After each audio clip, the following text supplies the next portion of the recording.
Hey, Chris. Thanks for Hey. joining us here on Salon Team Training. And I thought we would do something different this week. This is kind of Mm. nice to have both of us up here on screen and being able to talk to our members of Salon Team Training. And one of the main topics that keeps coming up when people are joining Salon Team Training is questions about time management. Um, Many people have been saying that their number one issue is not having enough time in the day. So, of course, we only have 24 hours in our day. How we manage our time is one of our most important learning skills. But, this skill isn't taught in schools. And learning the best methods and models that people can use in their day to help them with some time management skills is super important. So I thought Chris would be great to come on and just show us a few methods to get control back in the day. Yeah, thanks, Marjorie. And you bring up a good point because just is to share, I'm not perfect at it yet, but I am getting much better. And I have to tell you that like we literally have between the things that I do for manufacturers, plus running our business, which is education, plus having to, I'm also, part owner of a franchise of beauty schools, etc. It certainly does. It's very, um, it's involving. And to me, probably not any more involving than a salon owner and having to put everything together, work behind the chair, and so on. So I just want to say I've been there. I've been through it. I pulled my hair out because it was too much to do, etc. And I've learned some things along the way. And because they drove me crazy because I wasn't getting anything done. And so finally, I would just say, hell with it, and I wouldn't do anything with it. So I want to share some of the things that I've learned along the way. I will tell you right now, I'm still not the best at it, but I'm getting better. But I things that have stopped me from pulling my hair out, etc. So, um, I think that Marjorie, that you and I had talked about this beforehand and how we were going to Mhm. do it, and I think the best part of this is that if we give you a little bit of a forerunner on what we're Yeah. going to cover, because quite frankly, Yep. Marjorie, this would be it could be a 4 to 5 hour, almost an all day class if you put it together with exercises, and people don't want to watch for that long.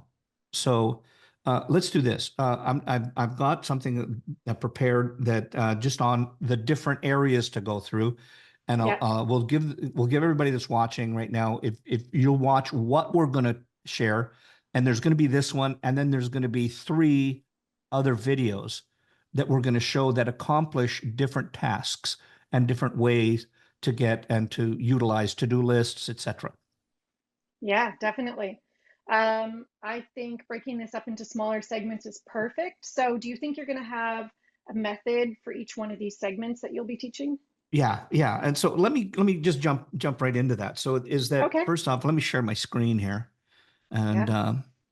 okay, good. And here we go. So right now you can see that, I mean, it's just a fancy pants way to say it's about time management. I'm just so clever. So I just want to walk you through kind of what they are, and you'll get more and very in-depth content when we jump into it. So the first thing, and I always kind of think of this as a highway map or a map or a road map to get you onto where you need to go. So obviously, in that first bubble, where we're starting is right now. That's where we are with our start out point, time management. What can we do? So there's a couple of things, and this is the one, quite frankly, that I do mostly.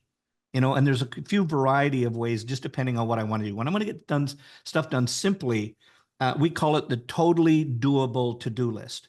And you can That see it. that name rolls right off the tongue. Yes, it does. And you can see that if I could put one more D and one more T in there to make the alliteration correct and make it totally unsayable, then it would do it. But the point is that creating a to list that you can do, it is effective, and we're gonna deal with this. I'm not gonna jump into it too much right now, but you can just see on here right from this little side note that it's a very simple way of you put in your tasks and you rank them. I won't go into any further than that, but we'll get into that in the very next one that we're going to do. Okay, Yeah. so that'll be number one. Okay, number two is another way that because sometimes what happened is I always believe there's got to be a priority in the way that you do it, you're doing things in here. So the second one that we want to talk about is what we call the LPA. Now, if you're from Canada, you might even be thinking that that's a beer or a certain type of lager or ale, but no, it's not.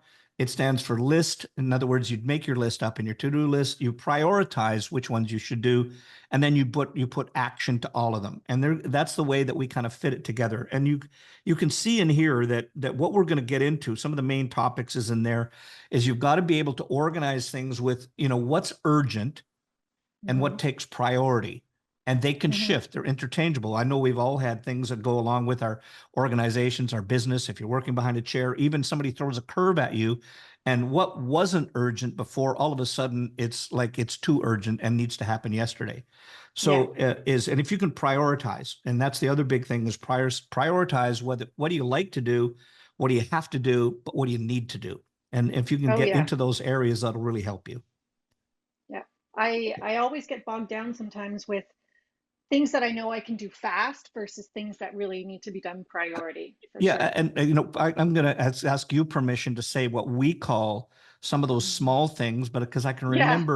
I can remember somebody saying this to somebody and they got very offended Oh, no.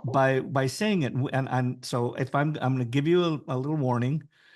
If you're from Uh, PETA, then uh, you may take. I mean this with no offense. It was started by our coaches. We call it the little things you have to do just to get them out of the road. We call them kicking chihuahuas because only not as a dog, just that a chihuahua is small. So try right. to kick the little things out of the way. Get a whole bunch of those done. Get them off your list. That's one way of doing it. Hmm. And so that's what we're going to call into here now. So again, I don't know why I said that. I probably shouldn't have said it all, but now I did. I'm feeling very self-conscious about it.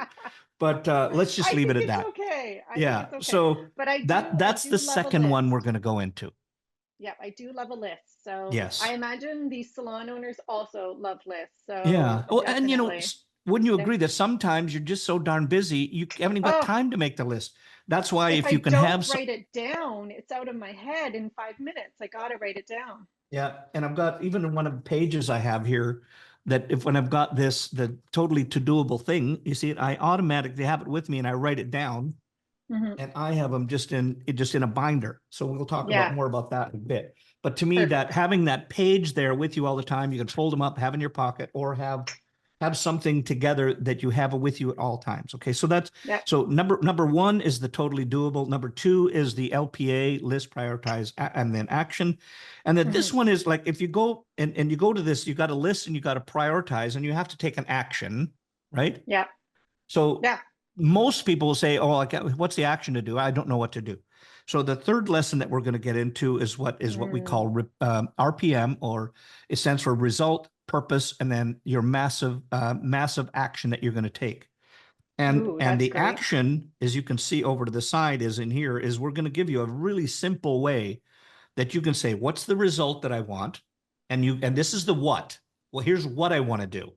And Hmm. so you might take, for instance, um, I want to do salon meetings. I want to do my major meetings once a week, and we're going to change them to from a Monday to a Wednesday. So I would Hmm. say, here's the results that I want, and the purpose, and I would say, here's all the reasons why, and then the how is in your massive action plan. So we're going Yeah. to do, and that's what number three is really going to be all about. Is that how do we get into those and how do we take what we planned and how do we put it into action? So that's going to be number three or video four that we're going to say, because this one's more about giving you the heads up on what we want to do. Oh, great. Awesome. I can't wait. I do love lists. So learning 3 different ways to do lists is going to be great. And I'll figure out which one's going to be my favorite at the end of this. Yeah, we go. And so Marjorie, and is there with this in mind, maybe if you could tell everybody what's our plan? How are these going to roll out? How are the videos going to happen to them? Right. So we will be rolling out these videos regularly on this group, the Salon Team Training Group, and having everybody be able to view them. And we'd love your feedback about if you're implementing any of these methods that Chris is going to talk about, and just give us feedback on what's being useful for you. And we'll go from there. So we will tag anybody who's interested in more information after they see this video.